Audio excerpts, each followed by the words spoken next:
안녕하세요. 일반 물리학 제6주 강의 시작하겠습니다. 벌써 6주가 됐네요. 우리 돌이켜보면 지난 4주 강의에서는 물체의 운동을, 물체 대상을 크기를 갖는 물체까지 도입해서 크기를 갖는 물체의 운동은 일반적인 운동을 병진운동과 회전, 순수한 병진운동과 순수한 회전운동으로 구분해서 설명할 수 있다고 하는 걸 배웠습니다. 회전운동을 도입하면서 새로워진 것은 무엇이냐면 물체를 대표하는데 물체 내에 질량이 어떻게 분포되어 있는가까지가 필요하였고 그것을 알려주는 물리량이 관성 모먼트였죠. 그리고 회전운동을 기술하기 위해서 우리가 새로 그 공식들을 유도해야 되는 것이 아니라 단순히 병진운동에서 그 이전에 우리가 이용을 이미 했던 그런 식들을 번역만 하면 됐습니다. 병진 운동을 기술하는데 필요한 물리량에 대응하는 회전 운동의 물리량을 찾아내는 방법으로 그렇게 대응을 시켰었죠. 그래서 아주 쉽게 회전 운동까지도 설명할 수 있다고 하는 걸 보였고, 우리 지난 5주에서는 또 다시 조금 성격을 바꿔서 특별한 힘이 만드는 운동을 공부했습니다. 탄성력이라고 하는 운동. 탄성력은 무엇이었습니까? 변이가 힘이 변이에 비례하는데 힘의 크기가 방향은 변이의 방향과 반대였죠. 그래서 변이에 비례하는 복원력을 탄성력이라고 하는데, 이렇게 탄성력을 받고 움직이는 물체는 특별한 이름을 가진 단순조화 진동이라는 이름을 가진 운동을 했습니다. 단순조화 진동은 변이가 시간에 대해서 사인 또는 코사인 함수로 변하는 그런 운동이었죠. 이런 진동은 물체가 제자리에서 동일한 동작을 반복하는 것인데, 이런 반복하는 모습이 전달되는 현상, 이게 파동이었습니다. 물체는 움직이지 않고 제자리에서 진동만 합니다. 그 진동이 조금씩 바뀌기 때문에 마치 무엇이 움직이는 것처럼 보이는 것이죠. 이것을 파동이라고 그랬고, 파동은 우리가 잘 아는 파동이 두 가지가 있었어요. 그게 바로 음파와 전자기파인데, 음파는 소리를 대표하는 것이고 전자기파는 빛이었죠. 그리고 그런 파동은 우리 인간도 검출하는 검출기가 있었습니다. 그래서 귀가 음파, 소리를 검출하는 검출기고, 그다음에 눈이 빛을, 전자기파를 검출하는 검출기였죠. 자, 그런 것들을 우리가 지난주에 배우고, 오늘은 또 바뀌었습니다. 많이 바뀌었습니다. 오늘 배울 내용은 바로 뭐냐면 열현상입니다. 열현상은 지금까지 우리가 공부한 것과는 또 다릅니다. 19세기 초까지만 하더라도 이 열현상이란 당시에 모든 것을 설명한다고 알려진 뉴턴의 운동방정식으로 설명할 수 있는 현상이 아니라고 생각했습니다. 독립된 현상이라고 생각했습니다. 그런데 알고 봤더니 열현상도 역학에 들어가는 역학적인 현상이었습니다. 그래서 열을, 뜨거운 것을 우리 뭐라고 얘기할 수가 있냐면 열 에너지라고 표현할 수가 있습니다. 열 에너지라고 표현할 수 있다고 하는 것은 무슨 얘기입니까? 에너지의 한 형태라는 것이죠. 그리고 이렇게 뜨거운 물체 또는 찬 물체, 이건 무엇으로 구분됩니까? 온도로 구분되죠. 그래서 열과 온도에 대해서 먼저 여러분에게 소개합니다. 자, 열은 열 에너지를 줄여서 부르는 것인데, 열 에너지가, 열이 에너지의 일종이다라고 하는 것은 무슨 얘기냐면, 이런 간단한 예로 설명하면 이해하기가 쉽습니다. 여기 상자가 하나 있습니다. 상자는 사실은 분자들로 이루어졌죠. 고체의 경우에는 그 분자들이 다 이렇게 서로 엮여 있어서 움직이더라도 제한된 위치에서만 움직이죠. 그런데 이 상자의 구성 입자들이 마치 구슬들이라고 생각하겠습니다. 가정에서. 그래서 구슬들이 들어있고, 상자의 무게는 이 구슬들의 무게와 같다고, 또는 상자의 질량은 구슬들의 질량과 같다고 하겠습니다. 그러면 그때 상자가 이렇게 떨어지면 어떻게 되겠습니까? 그러면 구슬들도 똑같이 떨어집니다. 상자가 떨어지는 속도와 구슬 하나하나의 속도는 다 같습니다. 그래서 이걸 어떻게 이제 설명할 수가 있냐면, 그게 이제 떨어졌는데 바닥에 탁 닿으면 어떻게 되느냐? 그때는 어떻습니까? 이 안에 들어있는 구슬들이 막 뒤죽박죽으로 운동하겠죠. 예상할 수가 있죠. 이때 우리 N개의 작은 구슬로 상자가 이루어졌다고 이제 가정을 하면, 상자 질량을 라지 m이라고 하고 구슬 하나의 질량을 스몰 m이라고 할 때 우리 라지 m은 무엇과 같겠습니까? 라지 m은 구슬들의 질량을 다 합한 것과 같죠. 자, 그러면 우리 상자가 꼭대기에 있을 때 이때는 에너지가 포텐셜 에너지, 중력 포텐셜 에너지만 갖고 있다 이렇게 생각할 수가 있습니다. 그럼 떨어지면 어떻게 됩니까? 중력 포텐셜 에너지는 점점 작아지면서 그 작아진 양만큼 상자의 운동 에너지가 증가하죠. 그래서 운동 에너지 더하기 포텐셜 에너지는 변하지 않고 그대로 유지되죠. 우리가 잘 아는 역학적 에너지 보존 법칙입니다. 근데 상자가 바닥에 닿으면 어떻게 되냐? 바닥에 닿기 직전까지는 그게 그대로 있는데 딱 닿으면 어떻게 됩니까? 상자가 정지하죠. 그러면 바닥을 포텐셜 에너지의 기준점이라고 하면 그러면 포텐셜 에너지도 0이고 그 다음에 상자가 정지했으니까 운동 에너지도 0이고 그 에너지가 없어져 버렸습니다. 자, 이때 이걸 설명하기 위해서 상자가 바닥에 닿기 직전의 에너지를 보겠어요. 상자의 속력을 닿기 직전의 속력이 V라고 한다면 상자의 운동 에너지는 2분의 1 mV제곱 이렇게 되겠죠. 이때 m은 라지 m입니다. 그리고 구슬 하나의 운동 에너지는 2분의 1 스몰 mV제곱이고 여기다가 n배를 할 것 같으면 무엇과 같아지겠습니까? 요 nm이 n 스몰 m이 라지 m이니까 우리 바로 K1과 K2가 같다고 하는 걸 바로 보일 수가 있죠. 자, 그래서 상자의 운동 에너지는 바로 구슬들의 운동 에너지다 이렇게 얘기할 수가 있는데 상자가 바닥에 닿은 직후에는 어떻게 되냐? 상자의 속력은 0이지만 그 구슬들은 막 움직이니까 어떻습니까? 막 움직이니까 구슬 하나하나의 속도가 다 달라지겠죠. 자, 이때 우리 상자의 운동 에너지는 속력이 0이니까 0이 됐습니다. 근데 구슬들의 운동 에너지는 어떻게 되겠어요? 구슬들의 운동 에너지는 이렇게 서로 다른 속력들을 전부 제곱해서 거기다 스몰 m을 곱해서 다 더하는 거 이게 구슬들의 운동 에너지가 되겠고 이것은 0이 아니죠. 이 말은 무슨 얘기입니까? K1이 K2와 같지 않다고 하는 것이고 에너지가 어디로 없어졌는데 사실은 그렇지가 않습니다. 이 K2는 무엇과 같냐면 바로 앞에서 떨어지기 직전의 상자의 운동 에너지와 같습니다. 상자 전체의 운동 에너지는 0으로 됐지만 그것이 바로 구슬들의 운동 에너지로 같고 이걸 무엇이라고 얘기하냐면 구슬들의 무질서한 운동의 운동 에너지라고 부릅니다. 이 무질서한 운동은 어떤 특징을 가지고 있느냐면 무수히 많은 입자들이 무질서하게 운동하면 전체적으로는 움직이지 않고 제자리에서 서로 막 움직이기만 합니다. 그래서 전체적인 운동 에너지는 0인데 이 안에 무질서한 운동 에너지는 0이 아니죠. 이게 바로 전체적인 운동 에너지에 기여하지 않는 무질서한 운동의 운동 에너지가 바로 열 에너지다. 이렇게 정의할 수가 있습니다. 자, 근데 이걸 알기 전까지는 18세기 말까지만 하더라도 열 현상을 어떻게 설명했냐면 설명하는 방법이 없으니까 아주 아이디어를 냈습니다. 열소라고 하는 것을 도입했습니다. 열소는 무엇이냐면 열을 대표하는 존재라고 생각했어요. 그래서 뜨거운 물체 속에는 열소가 들어있다고 생각했습니다. 이 열소는 마치 원소의 질량처럼 따로 질량과 이런 것과는 독립적으로 따로 창조되거나 소멸되지 않고 서로 밀어낸다고 생각했습니다. 이건 마치 질량은 오늘날에는 우리 배우게 되겠지만 특상대성 이론에 의해서 질량도 어떻습니까? 다른 형태로 바뀌죠. 질량이 아예 싹 없어져 버릴 수도 있죠. 에너지로 바뀌어요. 질량이 에너지의 한 형태다라고 하는 것을 우리가 나중에 배우게 되는데 18세기 말까지만 하더라도 질량이란 절대로 없어져서는 안 된다고 생각했죠. 그래서 질량처럼 열소도 창조되거나 소멸되지 않고 서로 밀어내는 이런 존재라고 생각했던 것입니다. 그리고 열소는 높은 온도 물체에서 낮은 온도 물체로 이동을 해서 그래서 열이 전달된다. 이렇게 생각을 한 것이죠.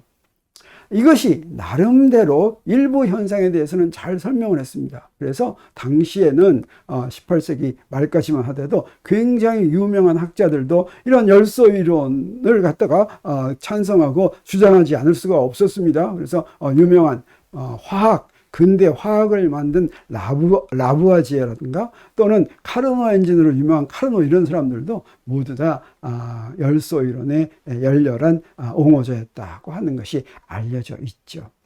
그런데 무슨 일이 벌어지냐면 열소라는 게 아주 이상하다. 라고 하는 것을 생각한 사람이 있습니다. 그것을 맨 처음에 생각한 사람이 바로 이 사람 벤자민 톰슨이라고 하는 사람인데, 이분은 특이한 이력을 갖고 있어요. 미국에서 출생했는데 영국인이라고 자기가 주장한 이런 사람입니다. 보통 어떠냐면 영국에서 출생해서 당시에 17세기, 18세기에 영국에서 출생해서 이제 신대륙으로 가죠. 그래가지고 미국 사람이 돼가지고 막 독립운동도 하고 독립전쟁도 하고 막 이랬죠.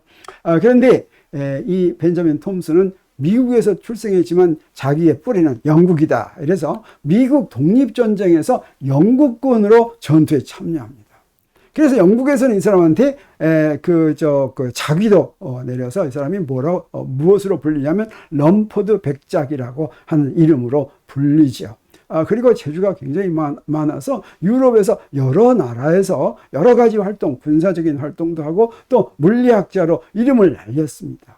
이분이 바로 열소 이론을 부정할 수 있는 증거를 최초로 발견하는 것으로도 유명한데, 이분이 독일에서 대포를 제작하는 책임을 맡게 됩니다. 그 대포를 제작하는 걸 눈으로 봤어요. 눈으로 봤더니 무슨 일이 벌어졌느냐. 대포를 제작하려면 쇠에다가 구멍을 뚫어야 되죠.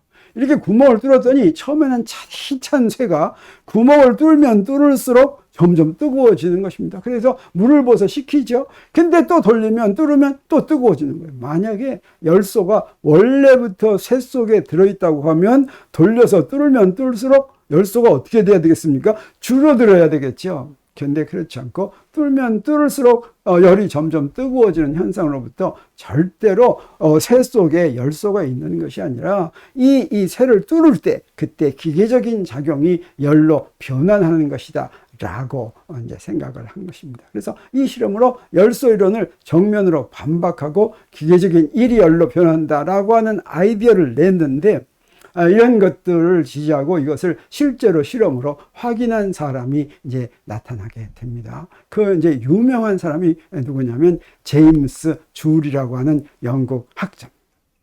이분은 그걸 실험으로 증명하기 위해서, 제임스 줄은 어떤 사람이냐면 영국에서 출생한 물리학자죠. 그리고 실험으로 열과 일 사이의 정량적인 관계를 수립했습니다. 그 얘기는 뭐냐면 열과 역학적인 현상은 서로 독립이라고 생각했기 때문에 열의 정도를 나타내는 것은 당시에 칼로리라는 단위로 쟀습니다. 그리고 에너지나 일은 줄이라는 단위로 쟀죠. 근데 두 개가 같은 거라면 어떻게 되겠습니까? 그러면 이거는 이제 환산할 수가 있어야 되겠죠.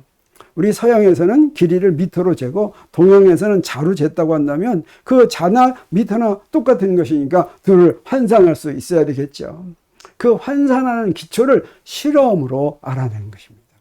그래서 열량과 에너지 사이에, 열량과 일 사이에 어떤 관계가 있는가 하는 걸 맨 처음에 알아낸 사람이고, 그래서 그것을 기념하기 위해서 그의 이름인 줄이 일의 단위로 오늘날 사용이 되고 있죠. 그리고 연력학에 대해서 연력학을 연구한 유명한 켈빈 경이 절대 온도를 수립할 때도 함께 연구했고, 그리고 줄열이라고 하는 도체 저항, 전기 저항을 전류가 통과하면 열이 발생하는데, 그때 전류가 전류에 대해서 발생하는 열이 어떻게 의존하는지 하는 식을 이제 찾아냈습니다. 그래서 그때 도체에서 발생하는 열을 줄열이다라고 부르기도 하죠.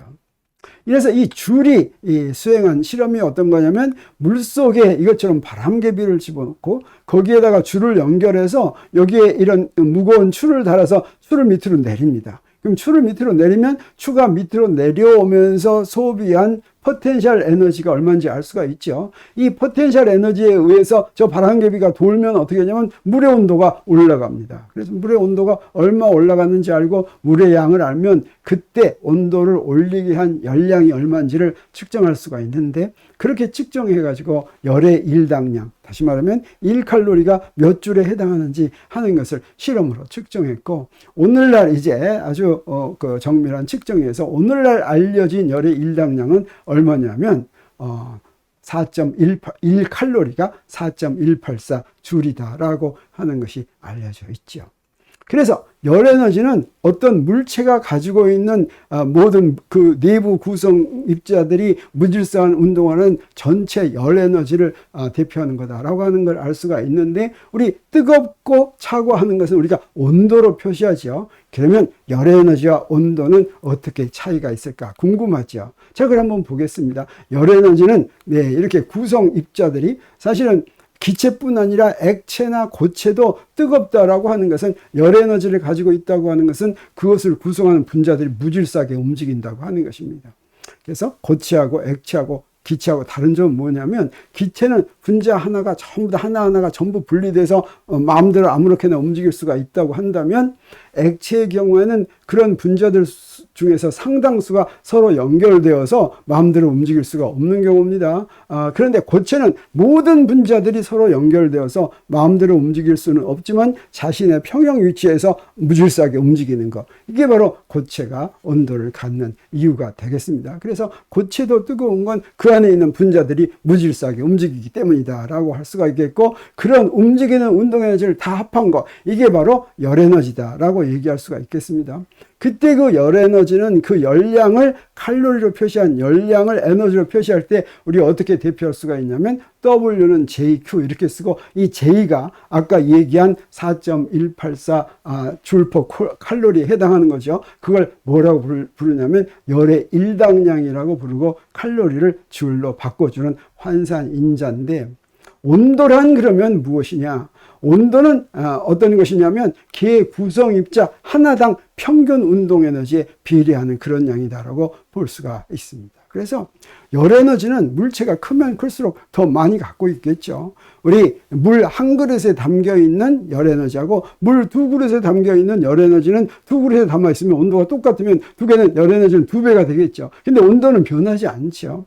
그래서 어떤 기본적 기준이 되는 양만 가지고 이제 비교를 해야지 되는데, 온도는 그때 어떻게 정의하는 게 좋냐면, 열 에너지는 무질서한 운동의 운동 에너지인데, 이것을 입자의 수로 다 나눌 것 같으면 어떻게 됩니까? 입자 하나당 평균 운동 에너지가 되죠. 이 평균 운동 에너지다라고 얘기하지 않고, 온도는 그 평균 에너지에 비례하게끔 만든 것이다. 왜냐하면 단위가 지금 다르니까 그렇게 이야기할 수가 있습니다. 그래서 그리고 또 운동 에너지에 비례한다고 하면, 운동 에너지 우리 뭘 알고 있습니까? 0보다 더 작아질 수는 없죠. 그래서 가장 작은 게 0이 되겠죠. 모두 다 정지해 있으면 평균 운동 에너지가 0이 되겠습니다. 이 얘기는 무슨 얘기면, 온도에는 가장 낮은 최저값이 존재한다. 가장 낮은, 그래서 최저 평균 운동 에너지, 이걸 뭐라고 부르냐면 절대 온도 0도 이렇게 부르고, 그게 이제 켈빈이 맨 처음에 주장을 했기 때문에 온도의 단위로 SI 단위로 켈빈을 이용합니다. 그래서 K자를 쓰는데, 이걸 갖다가 0K다. 절대 온도의 경우는 K도다 이렇게 얘기하지 않고 그냥 0K다 이렇게 읽습니다. 그러면 이렇게 표시할 것 같으면 온도하고 에너지를 어떻게 비교할 수가 있냐면, 입자 하나당 평균 운동 에너지를 E라고 하고 온도를 T라고 하면 T에 비례하니까, 이 절대 온도에 비례하니까 비례 상수를 이렇게 쓸 수가 있죠. 이 비례 상수를 KB라고 표시했는데, 이때 B라고 표시하냐, B자는 사람 이름입니다. 볼츠만의 이름을 딴 것이고, 이걸 갖다가 볼츠만 상수다 이렇게 불러요. 그래서 이 KB는 온도 단위를 에너지 단위로 바꿔주는데 환산인자의 역할을 하고, 이 볼츠만 상수는 상당히 작은 숫자입니다. 1.38 곱하기 10의 마이너스 23승 줄 퍼 K인데, 이 볼츠만 상수는 그래서 열 현상을 설명할 때 꼭 나오는 그런 상수다라고 하는 걸 우리가 알 수가 있습니다. 특히 여기서는 이거 이퀄 사인을 쓰지 않고 이 어림으로 같다는 사인을 썼죠. 왜 그러냐면, 구성 입자가 원자 하나로 된 분자인지, 원자 두 개로 된 분자인지, 원자 세 개로 된 분자인지에 따라서 이 앞에 붙어 있는 개수가 조금씩 달라집니다. 그래서 여기다 이렇게 어림으로 이렇게 표시를 했고, 그 분자가 어떤 원자로 어떻게 이루어진 것인지가 확실하게 알려지면 그때 이 식이 분명해진다고 할 수가 있습니다. 그러면 역학적으로 이런 열 현상을 어떻게 기술하느냐? 열 현상을 기술하기 위해서 대상이 되는 시스템을 우리가 무엇이라고 부르냐면 연력학적 계라고 부릅니다. 우리 시스템, 그냥 계 그러면 뉴턴역학을 적용할 때 걔는 무엇이었냐면 그 대상은 물체들입니다. 물체가 한 물체일 수도 있고 두 물체일 수도 있고 세 물체일 수도 있고 물체들의 모임이죠. 이것을 연력학적 개라고 얘기하려면 첫 번째 조건이 뭐냐면 무수히 많은 입자들입니다. 무수히 많은 입자들이 모여 있는데 또 하나는 뭐냐면 무질서하게 운동을 해야 됩니다. 무질서하게 운동한다라고 하는 이야기는 뭐냐면 그 물체, 그 연력학적 개 전체가 전체적으로 움직이는 데는 관심의 대상이 아니다라고 하는 것이죠. 그래서 그릇 속에 들어있는 물은 연력학적 개라고 볼 수가 있는데 이 물을 내가 움직였어요. 이 움직일 때 얼마나 빨리 가느냐, 이건 열현상에서는 관심이 없습니다. 열현상에는 이 연력학적 개 자체를 놓고 그 안에서 벌어지는 것만 관심을 갖게 된다라고 하는 것이죠. 그러면 이런 연력학적 개는 무엇으로 기술하느냐, 이놈의 성질을 무엇으로 기술할지, 우리 물체 하나가 움직일 때는 어떻습니까? 그 물체의 위치가 어디고 속도가 어디고 이거 가지고 운동 상태를 결정하죠.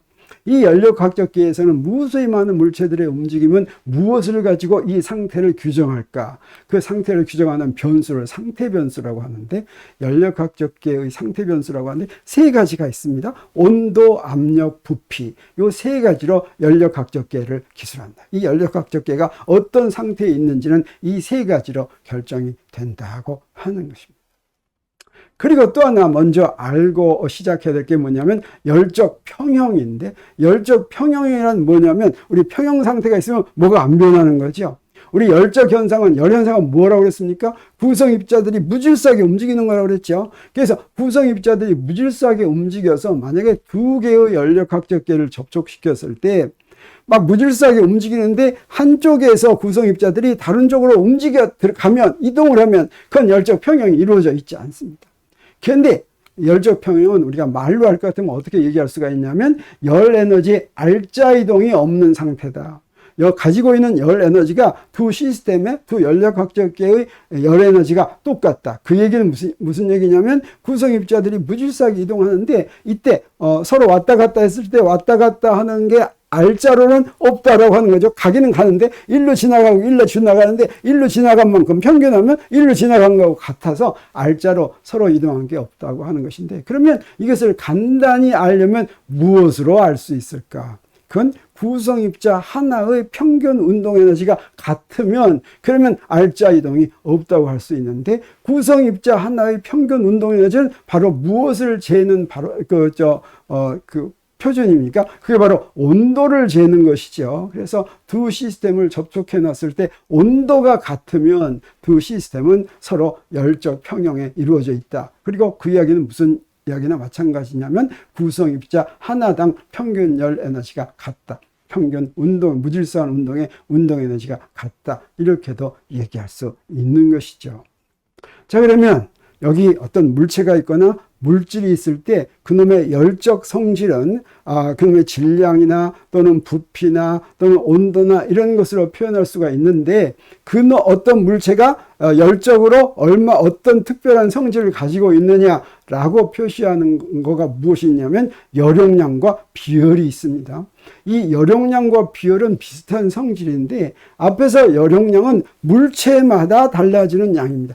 똑같은 물이라고 하더라도 물의 양이 많으면 열용량이 더 커지고 물의 양이 조금이면 물의 양이 작아지겠어요. 근데 물의 비열은 어떠냐? 물질 하나로 결정이 되는 것입니다. 그래서 열용량은 뭐라고 얘기할 수가 있냐면 물체의 성질이다, 이렇게 얘기할 수가 있고, 이것의 물체의 열적 성질로 무엇을 얘기할 수가 있냐면 물체가 열을 받으면 온도가 얼마나 올라갈까 하는 게 관심이겠죠. 그러면 온도는 어떻겠습니까? 물체의 온도는 물체가 받은 열량이 얼마냐에 따라서 올라가겠죠. 다시 말하면 비례하겠죠. 그러니까 물체의 온도 변화는 물체가 받은 열량에 비례한다. 그럼 우리 비례상수를 딱 쓸 수가 있는데, 비례상수를 알파라고 쓴다면 이 알파는 사실은 관심이 없습니다. 무엇이 관심이 있냐면 이 알파의 역수, 알파분의 1이 이제 물체의 성질을 하는데, 이 역수를 뭐라고 부르냐면 열용량이다, 이렇게 부르고, 이 열용량은 어떤 특징을 가지고 있냐면 이렇게 Q는 C 델타 T 이렇게 쓸 수가 있습니다.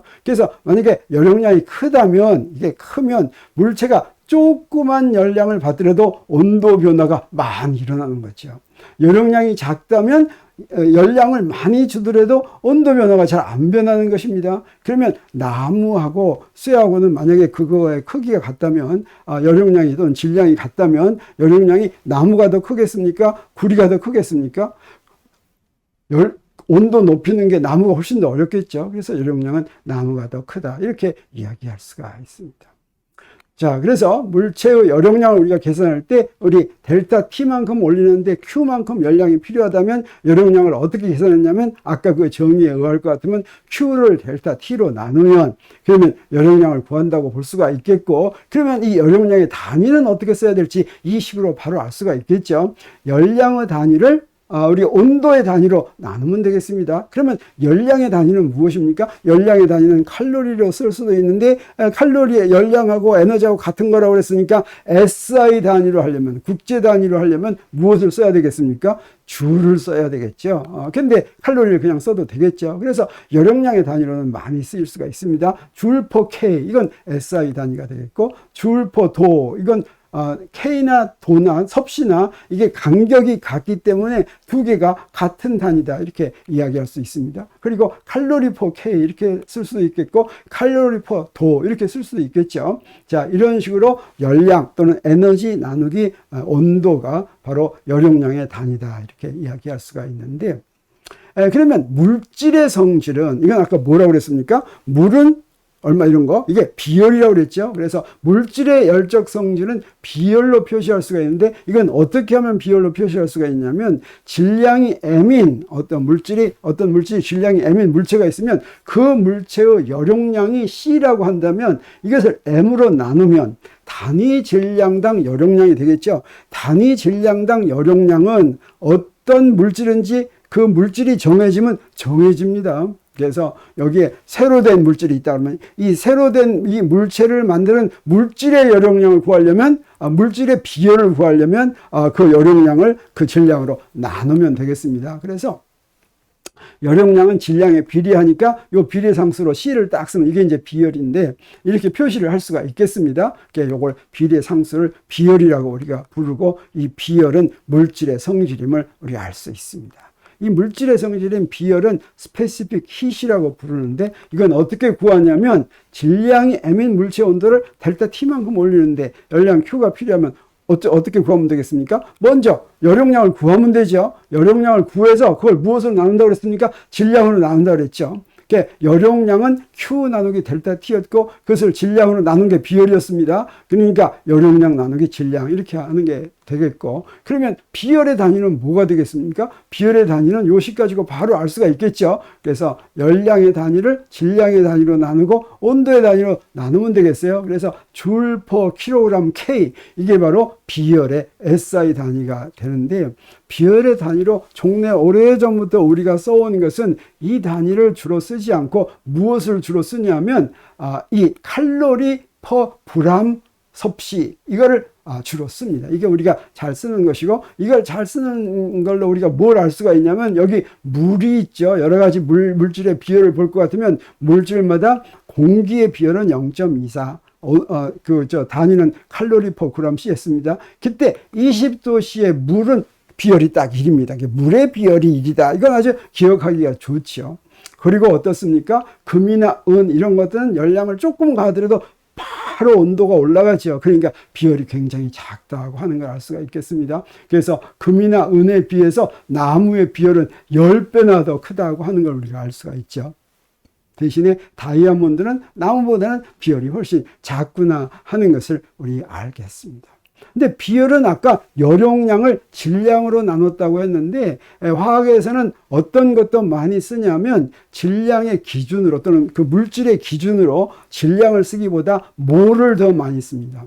우리가 앞에서 단위할 때 기본 단위 7가지 중에서 질량은 사실은 무엇을 얘기합니까? 물질의 양을 나타내는 것이 질량이 아니었습니다. 그래서 물질의 양을 나타낼 때는 뭘로 나타내는데, 물질의 양과 관련된 SI 단위로 킬로그램이 있고 몰이 있는데, 킬로그램은 어떻게 정의됐습니까? 1kg은 물질의 양으로 정의가 된 것이 아니라, 우리 물리에서는 1뉴턴의 힘을 작용하면 가속도가 1m/s 제곱이 생기는 그런 질량을 1kg이다. 그래서 질량은 관성의 정도를 표시하는 그런 양이었죠. 근데 이 질량이 바로 물질의 양에 비례하기 때문에 물질의 양으로 킬로그램을 쓰기도 한 것입니다. 그런데 화학적인 적용을 할 때는 무엇이 더 좋냐면 몰이라고 하는 단위가 좋은데 몰은 물질의 양을 나타내는 것입니다. 그래서 어떻게 정의가 되냐면 어떤 물질이든지 그 구성 입자가 아보가드로 수만큼 있는 양을 1몰이라고 얘기합니다. 분자로 이루어져 있으면 분자의 수가 아보가드로 수만큼. 아보가드로 수는 몇 개입니까? 그걸 NA 이렇게 표시하죠. 이건 6.0214 곱하기 10의 23승계입니다. 자, 이만큼 굉장히 많은 아보가드로 수로 모여있는 양을 1몰이라고 그러고, 예를 들어서 전자가 아보가드로 수만큼 모여있으면 그걸 1몰이다 이렇게 얘기하죠. 그래서 비열을 두 가지로 표시하는데 열 용량을 질량으로 나타냈을 때 이걸 그냥 비열이라고 부른다면 열 용량을 몰수로 나타냈을 때 이걸 몰 비열이라고 부른다고 하는 것을 우리 기억해 두면 좋겠습니다. 자, 이렇게 열 현상을 기술하는데 물질과 물체의 기본적인 열적 성질을 알았으면 이제 이런 열 현상을, 특히 기체의 열 현상, 기체할 때는 기체의 부피, 압력, 온도 사이의 관계가 굉장히 관심이 있죠. 이런 것들 사이에 성립하는 식으로 무엇이 있냐면 보일-샤를 법칙이 있습니다. 이 보일-샤를 법칙은 어떻게 구했냐면 보일과 샤를이 옛날에 17세기, 18세기에 실험으로 구했습니다. 그래서 우리가 물리에서 나오는 법칙을 크게 두 가지로 어떻게 구분할 수가 있냐면 경험 법칙과 기본 법칙으로 구분할 수가 있습니다. 경험 법칙이란 뭐냐? 자연에 존재하는 현상이 있는데 자연에 존재하는 현상에서 여러 가지로 측정을 해봤어요. 그랬더니 규칙성이 있다는 걸 발견합니다. 그 규칙성, 이게 바로 경험 법칙이라고 얘기할 수가 있습니다. 근데 기본 법칙은 우리가 앞에서도 얘기했지만 자연현상에 대한 법칙을 왜 성립하는지 설명해주는 법칙으로 모든 자연현상이 왜 일어나는지를 기본 법칙으로 다 설명할 수가 있습니다. 그래서 우리 이 거시세계에서 기본 법칙은 바로 뭐였습니까? 뉴턴의 운동법칙이었죠. 그 뉴턴의 운동법칙 가지고 어떤 현상이 왜 일어나는지 다 설명해 줬죠. 그래서 경험법칙의 이해로는 어떤 것이 있을 수가 있냐면 행성 운동에 대한 케플러 법칙이 있습니다. 이건 무엇입니까? 브라이가 측정한 그런 것들이 이제 연결해가지고 행성이 타원을 돈다라고 하는 것을 알아낸 거. 이게 바로 케플러 법칙이죠. 그리고 사실 그 뉴턴 역학에서 나온 기본 법칙은 이 케플러 법칙이 왜 성립하는지를 이제 증명하기 위해서 알아낸 것인데, 그렇게 알아냈고 보니까 케플러 법칙뿐만 아니라 모든 자연현상을 다 설명하는 그런 기본 법칙이다라고 하는 걸 우리 알았죠. 그래서 보일-샤를 법칙도 경험 법칙입니다. 경험 법칙은 그냥 실험으로 알아낸 것인데 이 실험으로 알아낸 것이 왜 그 식이 성립했는지를 우리 뉴턴의 운동 법칙으로 증명할 수가 있겠습니까? 없겠습니까?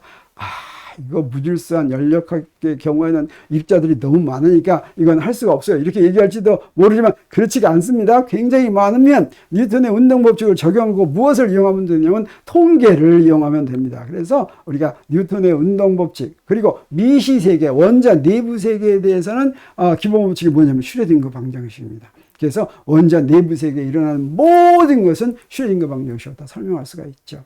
그리고 뉴턴의 운동법칙을 통계적으로 적용할 것 같으면 이상기체 상태방정식이라고 하는 것이 나오는데 그것이 바로 보일-샤를 법칙하고 똑같다고 하는 것입니다. 그러면 우리 보일과 샤를이 어떻게 보일-샤를 법칙을 구했는지 하는 게 조금 궁금하죠. 보일이라고 하는 사람은 어떤 사람이냐면 뉴턴보다도 좀 먼저 태어난 사람입니다. 그렇지만 나중에 그 보일의 말년은 뉴턴의 초년하고 겹칩니다. 그래서 뉴턴이 살던 시대에도 있었던 과학자로 사실은 선구적인 그런 여러 가지 연구를 했기 때문에 뉴턴의 저서에도 참고 문헌으로 보일이 많이 나옵니다.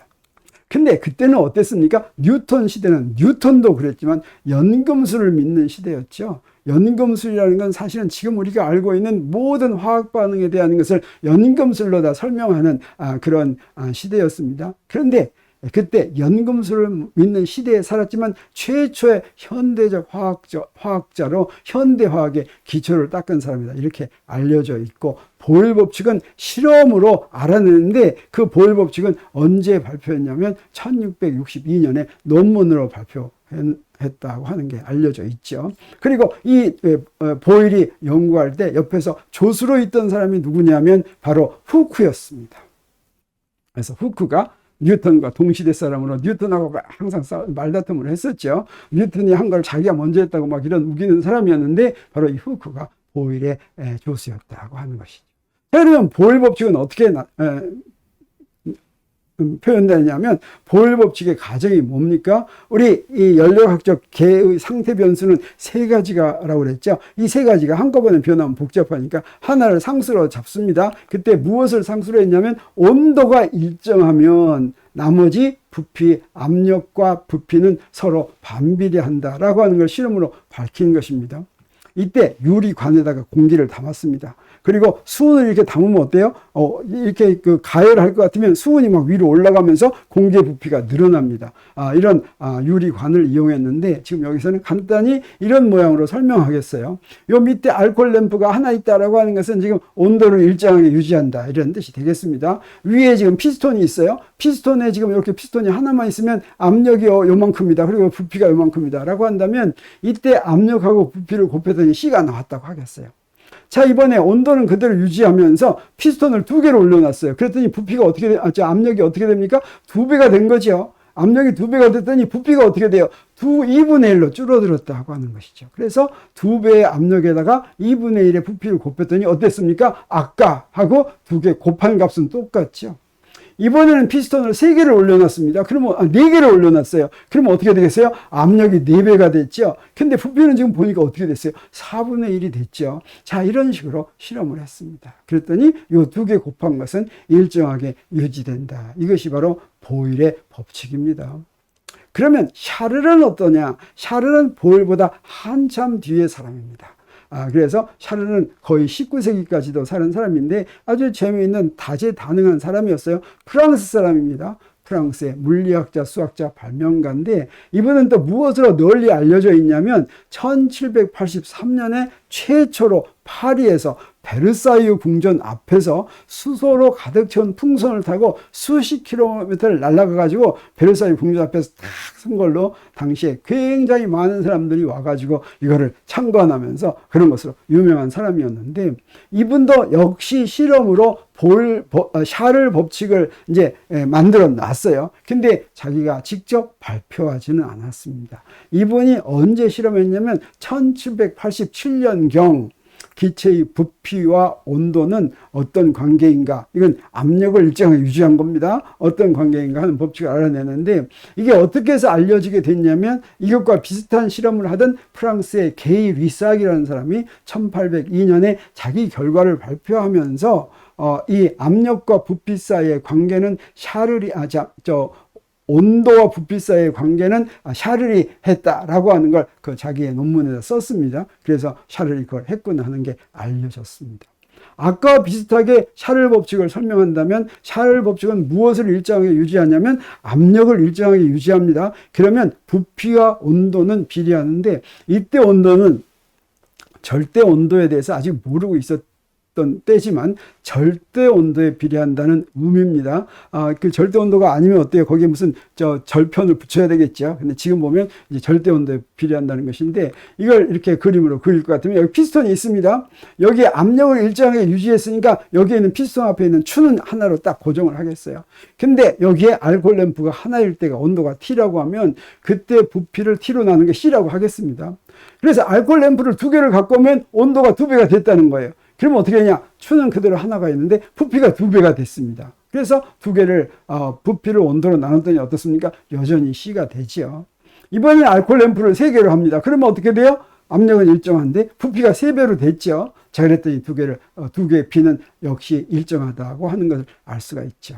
자, 이런 식으로 실험을 가지고 압력을 일정하게 유지하면 그러면 부피하고 절대 온도가 서로 비례한다. 온도가 비례한다라고 하는 것을 밝혔는데, 이거 가지고 샤를 법칙만 가지고 사실은 더 이상 연구하지 않더라도 절대 영도가, 그래서 온도는 최저값이 있어야 된다라고 하는 것을 우리가 지금도 눈으로 볼 수 있습니다. 한번 보면 이렇게 생겼어요.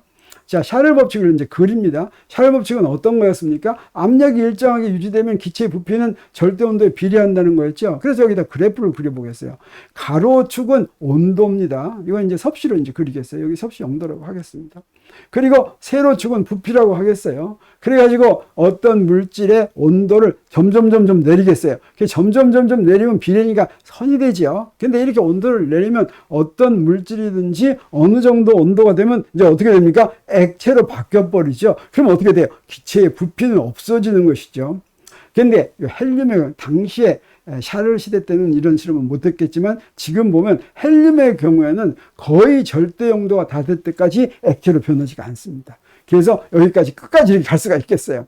근데 다른 건 어떠냐? 예를 들어서 메탄 같으면 어때요? 상당히 밑에서 액체로 바뀝니다. 그런데 액체로 바뀌더라도 그대로 직선을 연장할 것 같으면 한 점에서 만나겠죠. 자, 여기서 이렇게 한 점에서 만나는 건 별게 아닐지 모르는데 여기에 다른 거, 예를 들어서 물 같으면 굉장히 빨리 이 0도에서 바로 액체로 바뀌어버리죠. 또 얼어버리든지 하죠. 자, 그런데 요놈이 어떻습니까? 그대로 연결했더니 아까 저 두 개가 만난 것과 똑같은 점에서 만나는 거예요.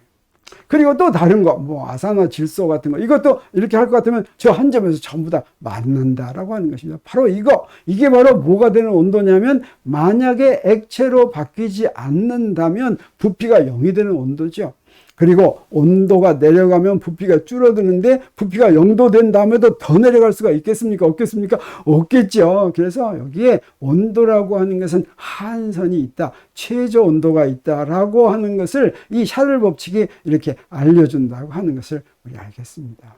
자, 이것을 게이 리싹이 재밌으니까 측정을 했어요. 그래서 섭씨로 마이너스 266도에서 요 한 점에 만나는 게 아주 이상하다라고 생각했는데, 나중에 1848년에 켈빈이 이 온도가 마이너스 273.15도고 이게 바로 절대 영도가 될 것이다 라고 하는 것을 최초로 언급했던 것이죠. 자, 그러면 이런 기체와 관련된 법칙은 어떻습니까? 변수가 3개니까 그 변수 중에서 하나를 일정하게 유지시키면, 상태 변수 3개 중에서 상태 변수가 온도, 압력, 부피니까 먼저 온도가 일정하게 유지되면 이게 무슨 법칙이었습니까? 이게 바로 보일 법칙이었고 1662년에 나왔죠. 자, 그러면 이번에는 뭘 일정하게 유지하냐면 압력을 일정하게 유지시킨다라고 하면 어떻습니까? 요건 무슨 법칙이었어요? 이게 바로 샤를 법칙이었죠. 이건 1787년에 나왔는데, 자, 이렇게 쓸 수가 있다면 나중에 조금 있다가 부피가 일정하게 유지되면 어떻게 되는가 하는 것도 확인을 했습니다. 이거 누가 했냐면 게이 리삭이 1808년에 했습니다. 그건 이렇게 쓸 수가 있겠어요. 자, 이 세 법칙을 종합할 것 같으면 우리 어떤 결론을 내릴 수가 있냐면 이렇게 종합해 보겠어요. 자, 여기에 4개의 상태를 보겠습니다. 그래서 상태 1, 상태 2, 상태 3, 상태 4. 이거는 그 압력, 부피, 온도가 각각 다른 4개의 상태예요. 자, 첫 번째 상태 1과 상태 2 사이에서 무엇을 일정하게 하냐면 온도를 일정하게 유지하겠어요. 그러면서 압력과 부피를 변경시키면 온도는 똑같으니까 보일 법칙을 온도로 나누더라도 성립하겠죠. 그래서 이 식이 성립합니다. 그리고 이번에는 샤를 법칙을 이용하겠습니다. 샤를 법칙은 압력이 일정한 거죠. 압력이 일정하면 샤를 법칙은 부피를 온도로 나눈 것이 일정한 것인데, 압력이 일정하니까 똑같은 걸로 곱해도 역시 성립하겠죠. 그랬더니 요거 성립하죠.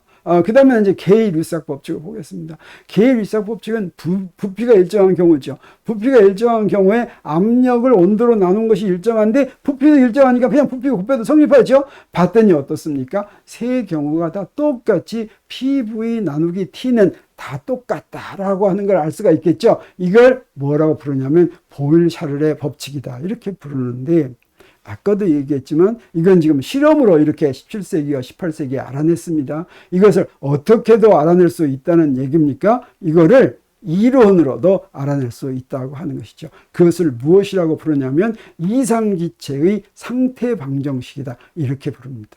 이상기체의 상태 방정식이란 무엇인지, 이상기체의 상태 방정식을 어떻게 유도했는지, 그리고 그래서 그렇게 유도된 이상기체의 상태 방정식이 보일샤를의 법칙과 어떤 관계에 있고 그거로부터 무엇을 더 알 수 있는지, 이런 것들이 엄청 궁금합니다.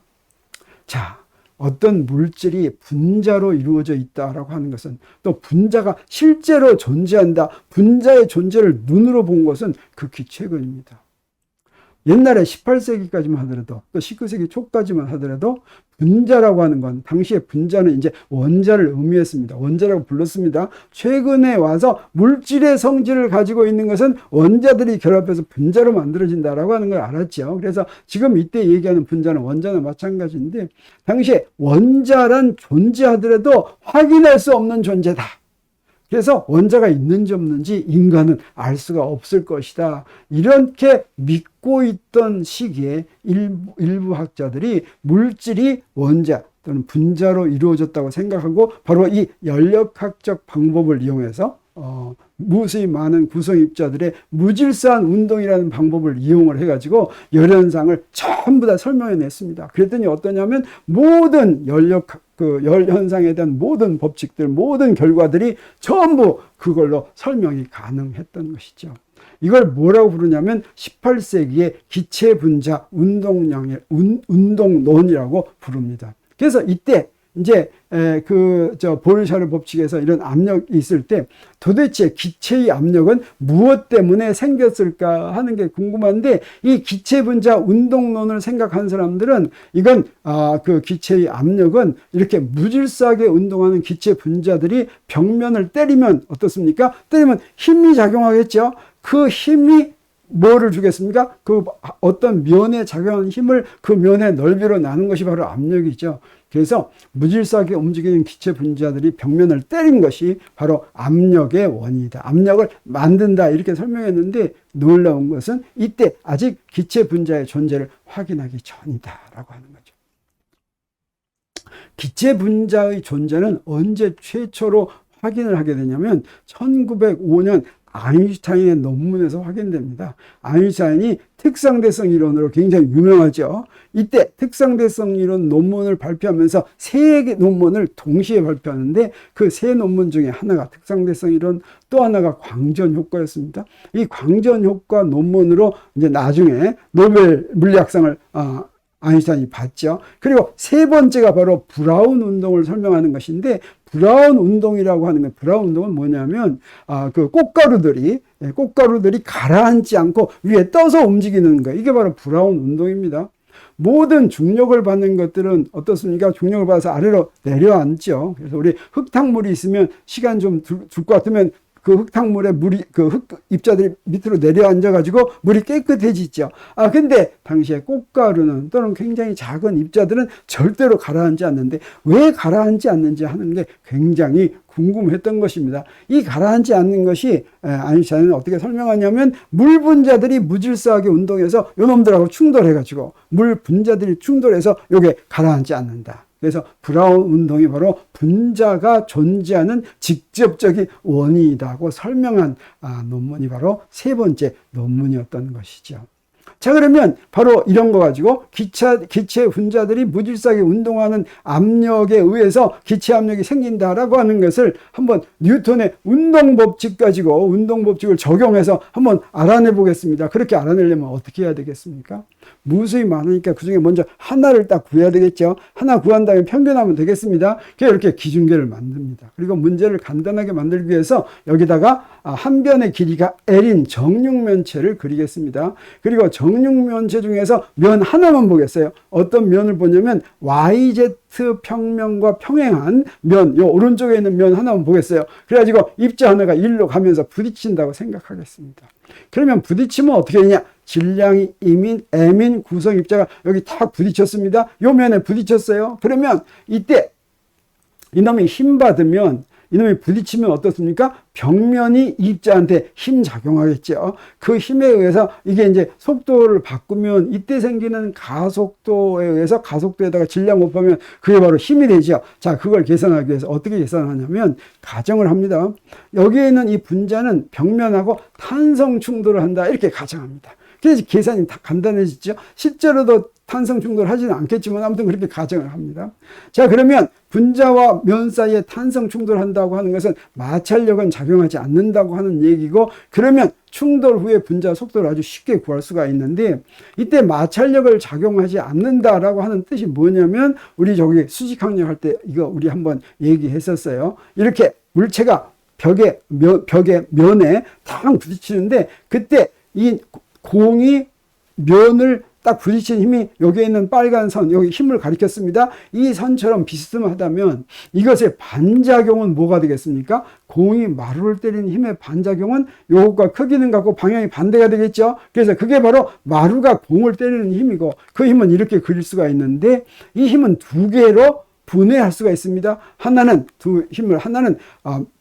바닥면의 수직인 방향으로 그리고 하나는 평행인 방향으로, 이렇게 하면 수직한 방향으로 그린 것이 바로 수직항력이고, 그 다음에 평행한 방향으로 그린 것이 바로 뭐라고 그랬습니까? 마찰력이라고 했죠. 그래서 탄성 충돌을 하려면 이 마찰력이 없다라고 하는 것입니다. 그래서 이 마찰력이 없으면 수직항력만 작용하니까, 그러면 어떻게 되겠습니까? 그러면 이때 여기 아까 YZ면에 충돌했으면 그때 YZ와 평행한 방향의 힘은 받지 않으니까 어떤 쪽만 속도가 바뀌냐면 X축 성분만 속도가 바뀌게 되겠습니다. 그래서 여기서 이렇게 그린다면 탄성 충돌한 조건은 뭐냐면 분자의 속도가 X축 방향으로만 힘작용하면서 분자의 속도는 X축 성분만 바뀐다라고 얘기할 수가 있는 거죠. 그러면 어떻게 쓸 수가 있어요? 충돌 전에 속도가 이렇게 됐다면 충돌 후에는 Y 성분과 Z 성분은 그대로 있고 X축 성분이 바뀌는데, 이때 탄성 충돌하면 운동 에너지가 변하지 않아야 되니까 어떻게 됩니까? 크기도 같아야 되겠죠. 그래서 방향만 반대로 바뀌고 크기가 이렇게 바뀌었다라고 할 수가 있겠고, 속도 변화량은 어떻게 되겠습니까? 나중 속도를 처음 속도로 뺀 거죠. 그러면 어떻게 돼요? Y 성분, Z 성분은 같으니까 이걸 뺄 것 같으면 어떻게 되냐면, 이렇게 2배의 X방향 성분의 2배 마이너스를 이렇게 붙인 게 되니까 이렇게 속도 변화량을 우리 이렇게 간단히 구할 수가 있었습니다. 자, 그래서 속도 변화량 이렇게 구했으니까 우리 이제 그 다음에는 어떻게 구합니까?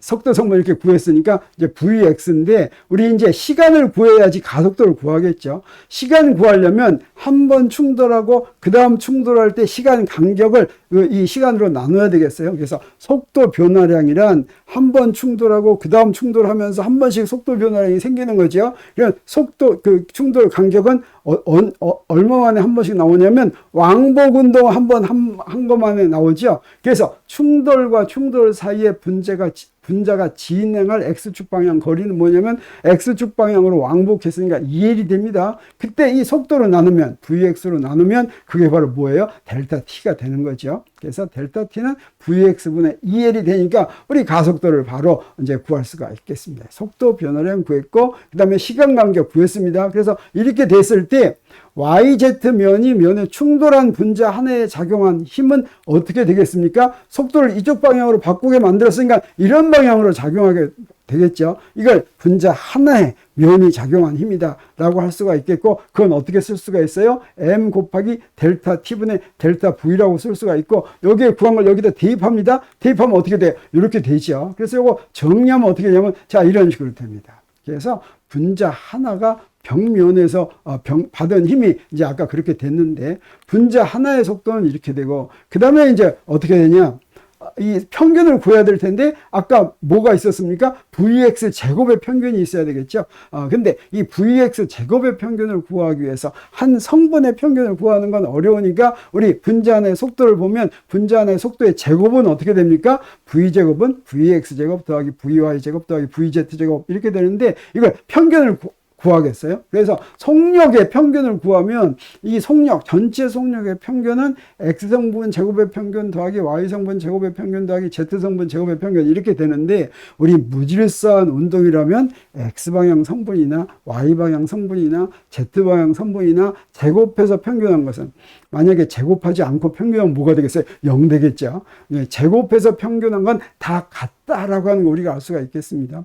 그래서 Vx 제곱의 평균한 거하고 Vy 제곱의 평균한 거하고 Vz 제곱의 평균한 게 다 같으니까 이것은 3배의 Vx 제곱의 평균이다라고 쓸 수가 있겠고, 그래서 우리가 구하는 건 뭐예요? 아까 분자 하나에 작용한 힘에는 Vx 제곱이 있죠. 그래서 Vx 제곱에 평균한 것은 V제곱을 평균한 것의 3분의 1이다 라고 하는 걸 우리 알았습니다. 그래서 이 두 가지까지 알았습니다. 자, 그러면 우리 이거 가지고 뭘 알았습니까? 먼저 YZ면이 면에 충돌한 수많은 분자 중 하나에 작용한 평균 힘은 아까 요 힘을 평균해서 구해야 되겠죠? 그래서 F1을 평균했습니다. 그러면 나중에 다른 것들은 다 정해져 있는 것이니까 그대로 있고 구하려면 Vx 제곱만 평균하면 되겠죠? 근데 이 Vx 제곱은 평균한 걸 이걸로 바꿔 쓰면 되겠어요. 그래서 여기다 이렇게 바꿔 썼습니다. 그래서 V제곱 3분의 1 하고 V제곱에 평균한 거 이렇게 이제 바꿔 쓰니까 어떻습니까? 우리 이제 거의 다 구한 것이다. 이렇게 얘기할 수가 있겠고, 이게 바로 무엇입니까? YZ면이 입자 하나인데 작용한 힘이죠. 지금 우리 뭐 구하려고 이거 하고 있습니까? 기체의 압력 구하려고 하고 있죠. 근데 기체의 압력은 무엇입니까? 분자가 벽면을 충돌한 힘이죠. 근데 이건 무슨 힘이에요? 벽면이 분자에 충돌한 힘이죠. 그러면 둘 사이에는 어떤 관계가 있냐면 분자가 벽면을 충돌한 힘과 벽면이 분자를 충돌한 힘은 서로 작용 반작용 관계에 있으니까 방향 크기는 같고 방향은 반대가 되겠어요. 그래서 분자 하나가 YZ면을 때리는 평균 힘은 자 이렇게 된다고 한다면 그것의 그 반작용은 바로 이렇게 되는구나 하는 것을 우리가 알 수가 있겠습니다. 그래서 YZ면을 때리는 힘이 바로 이게고 마이너스 사인만 없어졌습니다.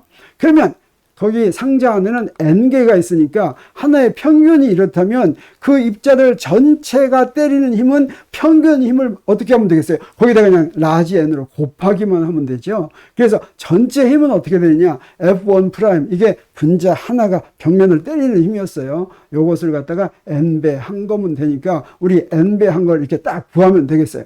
상자에 포함된 n개의 분자가 YZ면을 때리는 힘의 크기를 알았습니다. 자, 그러면 우리 이제 뭘 알 수가 있어요? 우리 구하려고 하는 게 압력이라고 그랬죠? 무엇만 하면 압력이 나오겠습니까? 이게 바로 분자들이 전체가 YZ면 하나를 때리는 힘이니까 요 면의 넓이로 나누면 되겠어요. 면의 넓이가 바로 얼마입니까? 면의 넓이가 바로 L제곱이죠. 그래서 L제곱으로 나눴더니 이렇게 되는데 L3승은 이제 뭡니까? L3승은 부피죠. 자, 그래서 우리 압력을 3V분의 NMV제곱 이렇게 구했습니다. 그래서 압력이 무엇으로 구해졌습니까? 봤더니 분자 하나의 속도의 제곱의 평균으로 구해졌죠. 그래서 하나가 얼마나 빨리 움직이느냐에 따라서 이제 정해지는데 바로 이게 분자 하나의 평균 운동 에너지가 바로 무엇과 같습니까? 바로 그 연력학적계의 온도에 비례하죠. 그래서 이것을 온도와 V제곱을 온도와 연결시킬 수 있다는 거 우리 알게 됐죠. 그러면 바로 우리 뭘 구할 수가 있어요? 압력과 부피와 온도 사이의 관계를 우리가 구할 수 있다고 하는 거죠. 그래서 우리 이것을 온도와 이제 연결시키기 위해서 이제 운동 에너지를 계산하겠습니다. 온도는 무엇에 비례한다고 그랬어요? 운동 에너지에 비례한다고 그랬죠. 그러면 i번째 분자의 속도가 VI라면 우리 i번째 분자의 운동 에너지는 2분의 1 mvi 제곱이 되고, 그러면 총 운동 에너지는 어떻게 됩니까? 이걸 몽땅 다 더한 것이죠. 근데 이걸 몽땅 다 더한 건 무엇과 같아요? 하나의 평균 운동 에너지에다가 n배 한 것과 같죠. 그래서 여기서 이 V제곱은 아까 우리가 구한 거 이렇게 평균해서 구한 것이다 라고 하는 것이고, 그러면 이게 바로 무엇과 같습니까? 하나의 평균, 제곱의 평균을 n배 한 것과 같다고 하는 걸 우리가 이용했습니다. 자, 그러면 총 운동 에너지 이렇게 알았습니다. 그러면 분자 하나의 평균 운동 에너지는 어떻게 되겠어요? 요걸 이제 n으로 나누면 되니까 K1은 2분의 mv제곱인데 여기서부터 우리 바로 무엇을 알 수 있습니까? 이 분자들의 온도를 알 수가 있겠죠. 절대 온도가 아까 어떻다고 그랬어요? 분자 하나당 평균 운동 에너지와 비례한다고 그랬죠. 그래서 기체의 절대 온도는 우리 어떻게 놓을 수가 있냐면 바로 이 절대 온도에 비례하는데 그 앞에 비례상수에 뭘 쓸 수가 있냐면 단원자 분자이면 여기다가 이렇게 2분의 3을 쓸 수가 있습니다. 2분의 3K. 조금 전에 우리가 앞에서 이야기한 것입니다. 이때 어땠습니까? 앞에서 무슨 얘기했습니까? 열 에너지의 경우에는 열량을 에너지로 바꿀 때 그 환산 인자가 J였다면 이게 줄이 이제 구하는 줄의 일당량이었죠. 근데 온도의 경우는 그때 절대 온도는 하나당 평균 운동 에너지에 비례한다고 그랬는데 여기 어림셈으로 했었죠. 이때 단원자 분자에는 여기 어떻게 들어가냐면 2분의 3 kBT가 이렇게 들어간다고 하는 것이죠. 그래서 아까 2분의 1 mv 제곱의 평균에다가 무엇을 곱하면 2분의 3 kb를 곱하면 kb에다가 t를 곱하는 것이 바로 그 운동 에너지와 같다고 하는 것을 우리 알겠습니다. 그래서 여기 시스템이 있고 이제 우리 상태방정식을 이제 구할 수 있게 됐어요. 그 상태방정식이 뭐냐면 시스템이란 우리 연력학적계를 보든지 역학적계를 보든지 내가 기술하려고 하는 대상이죠. 내가 운동을 하려는 기술하는 대상이 이제 연력계인데 이때 그 대상이 역학적계이냐 또는 연력학적계이냐에 따라서 역학적계에서는 대상이 뭐라고 그랬습니까? 한 물체 또는 여러 물체고 물체 하나당 뉴턴의 운동 법칙을 이렇게 적용한다고 했습니다. 근데 연력학적계는 어떤다고 그랬어요? 무수히 많은 입자들, 물체들을 이제 대상으로 한다고 그랬죠. 그러면 상태를 대표할 때는 무엇으로 대표한다고 그랬습니까? 역학적계에서는 그 물체의 속도와 위치 이런 것들이 물체의 상태를 대표했습니다. 근데 연력학적계는 무수히 많은 물체 전체의 무엇? 세 가지였죠. 압력, 부피, 온도 이렇게 됐죠. 그래서 이것들 계 변화를 대표하는 식을 뭐라고 그랬냐면 요거 가지고 운동방정식이 요것의 변화를 대표했고 운동방정식이 어떻게 구합니까? 물체에 작용한 힘을 속도 변화와 관계했죠. 그게 바로 F는 ma였습니다. 자, 그런데 연력학적계에서는 어떠냐? 압력, 부피, 온도 사이의 관계를 식으로 만든 거 이걸 뭐라고 부르냐면 상태방정식이라고 부르고 압력, 부피, 온도 사이의 관계다라고 하는 거죠. 그래서 연력학적계에서는 역학적계에서 우리가 운동방정식이라고 부르는 것을 연력학적계에서는 우리가 상태방정식이라고 부릅니다. 운동방정식은 영어로 무엇입니까? Equation of motion. 상태방정식은 무엇입니까? Equation of state. 그래서 Equation of state 하면 대상이 연력학적계다. 무수히 많은 입자들, 물체들의 모임이다 라고 하는 것이죠. 이때 우리가 이상기체의 상태방정식을 지금 하고 있는데 이상기체의 상태방정식은 연력학적계의 상태방정식인데 그 대상이 이상기체다라고 하는 것입니다. 우리가 앞에서 압력을 유도할 때 뉴턴의 운동법칙을 적용했죠. 이 뉴턴의 운동법칙을 적용하면서 이것이 이상기체구나 하는 조건을 이용했습니다. 이상기체는 어떤 조건이냐면 우리 온도 얘기할 때 온도는 운동에너지 합이었죠. 근데 사실은 연력학적 기회를 구성하는 물질들 사이에 무엇도 있을 수가 있냐면 포텐셜 에너지도 있을 수 있습니다. 이걸 뭐라고 하냐면 구성 입자들 사이에 상호작용을 한다 이렇게 얘기합니다. 근데 이상기체는 구성 입자들 사이의 상호작용은 물체들이 탄성 충돌하는 것 외에는 상호작용이 없다. 그 다음에 그 구성 입자들의 부피가 0이다. 라고 가정하는 것이 바로 이상기체가 되겠어요. 우리가 앞에서 무엇만 이용했냐면 분자와 분자들 사이에 충돌하는 건 하나도 집어넣지 않았죠. 그래서 분자의 부피가 0이고 분자들 사이에 상호작용이 없다면 충돌을 고려하더라도 충돌을 고려하지 않은 것과 똑같은 결과가 됩니다. 그리고 그 다음에 또 하나 그 분자들의 속도를 바꾸는 것은 벽면하고 충돌할 때였죠.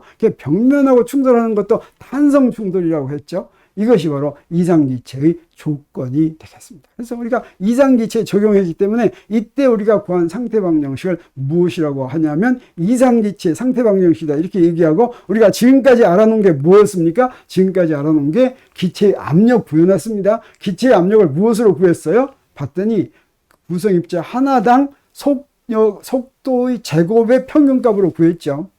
사실은 이거는 분자의 속도 이런 거는 연력학적계를 설명하는 데는 필요가 없죠.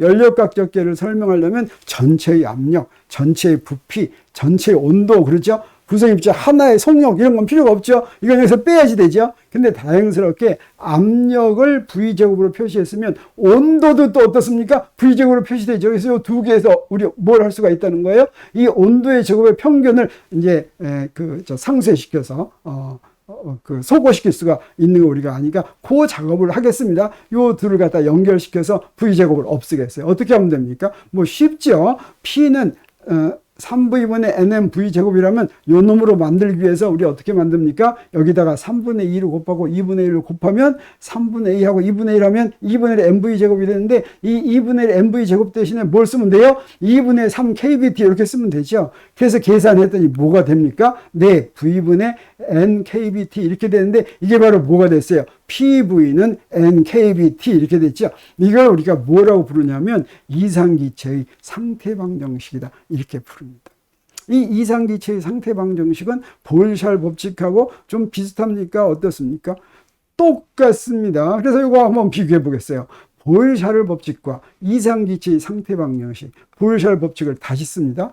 PV 나누기 T는 C 이렇게 쓴 거죠. 이런 거 우리가 뭐라고 부른다고 그랬습니까? 경험법칙이라고 부른다고 그랬습니다. 이런 경험법칙으로 열현상을 설명하는 분야를 물리해서 그 분야를 열물리다 이렇게 이야기합니다. 그리고 이상기체의 상태방정식은 어떻게 생겼습니까? 아까 모양을 달리하면 똑같이 좌변은 PV 나누기 T인데 우변은 뭐가 됐어요? NKB는 NR 이렇게 됐죠. 이때 KB는 뭐라고 그랬습니까? 볼츠만 상수라고 그랬죠. 그리고 이 N은 뭐냐면 몰수입니다. 몰수는 어떻게 해서 구합니까? 전체 입자의 수를, 전체 입자의 수가 이 라지 n인데 이걸 뭘로 나눠요? 아보가드로 수로 나누면 몰수가 됩니다. 이거 아보가드로 수로 나눴으니까 아보가드로 수로 여기다 곱해야 되겠죠. 아보가드로 수하고 볼츠만 상수를 곱한 걸 라지 R이라고 쓰고 이게 바로 뭐냐면 기체 상수입니다. 그래서 NKB는 NR 이렇게 쓸 수가 있는데 여기서부터 우리 뭘 알 수가 있습니까? 우리 보일샤를 법칙을 구하면서 경험 법칙으로 구할 때는 PV 나누기 T가 일정한 값이라고 그랬는데 이 일정한 값이 무엇인지는 죽었다 깨어나도 알 수가 없었습니다.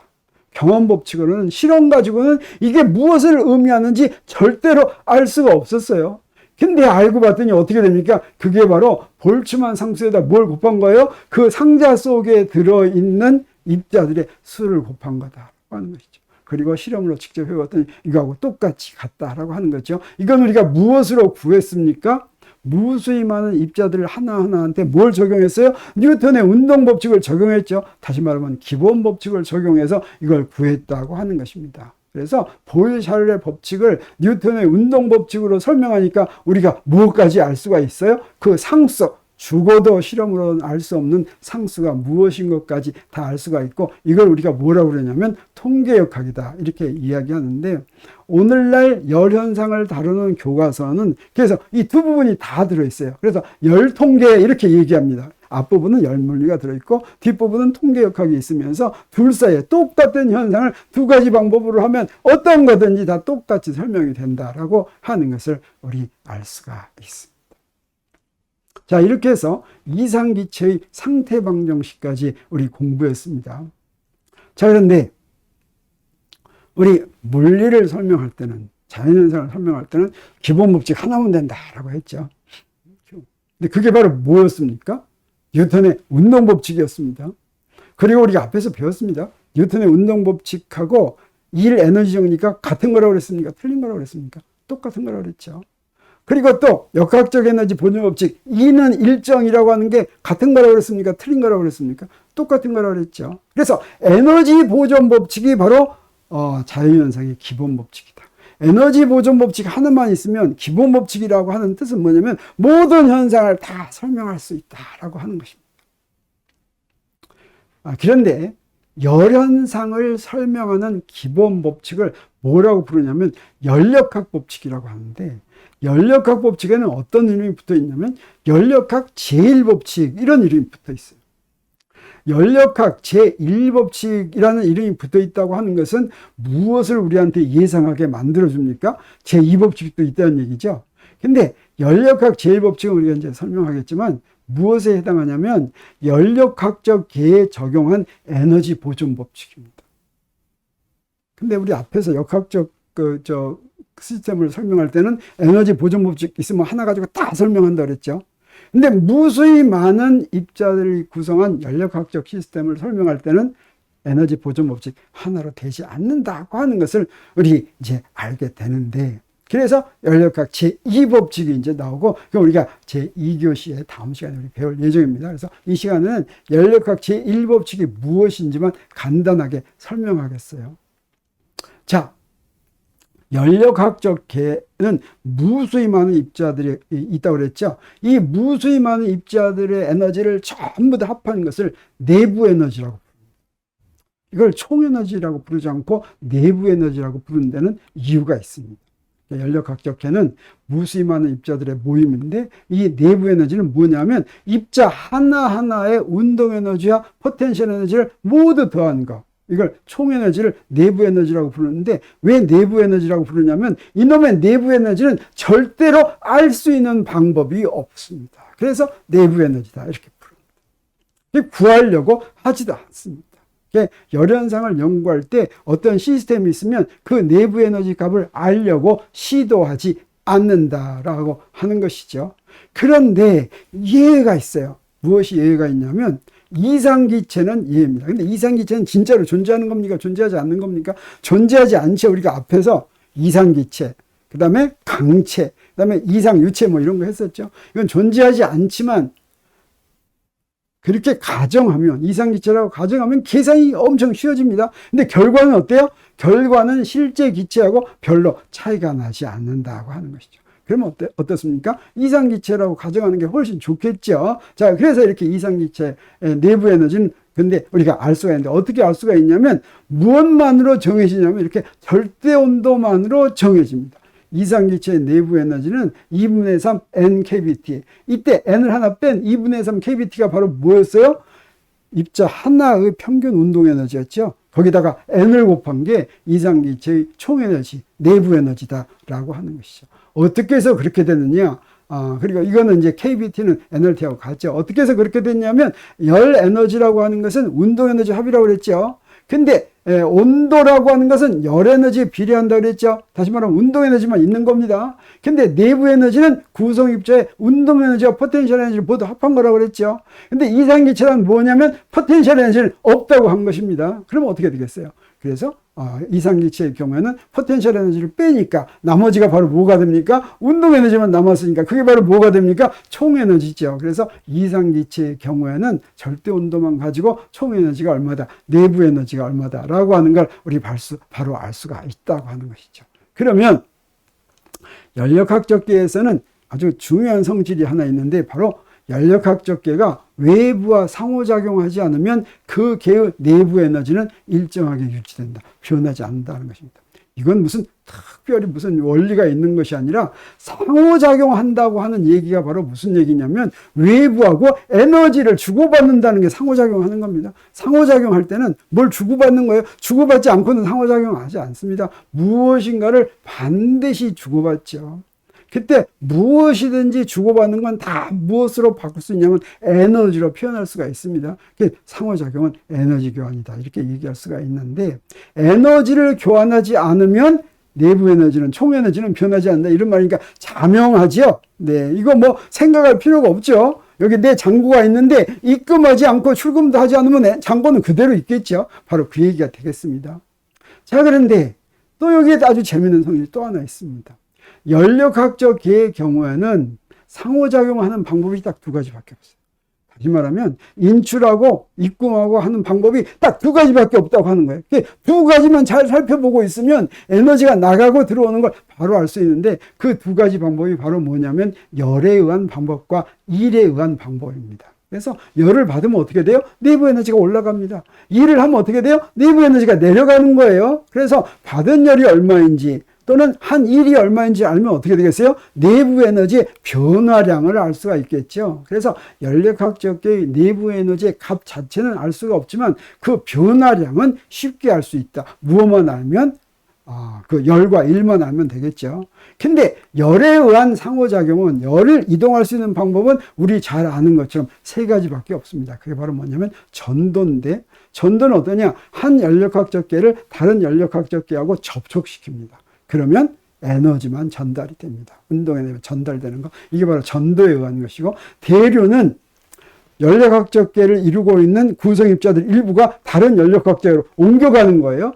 그러면 구성입자의 수가 바뀌는 거죠. 또 하나 복사가 있어요. 이건 전자기파에 의해서 복사파에 의해서 그 에너지를 받으면 이건 순수한 에너지입니다. 에너지를 받으면 무질서한 운동이 직접 증가해서 이제 열 에너지를 더 받는 이 세 가지 방법인데 이 세 가지 방법에 의해서 열 이동이 얼마인지 바로 알 수가 있죠. 이때 어떤 열역학적 기에 열량 Q를 받았다고 하면 이 부호가 0보다 크면 열을 받았다라고 하는 뜻이고 0보다 작으면 열이 없어졌다라고 하는 뜻입니다.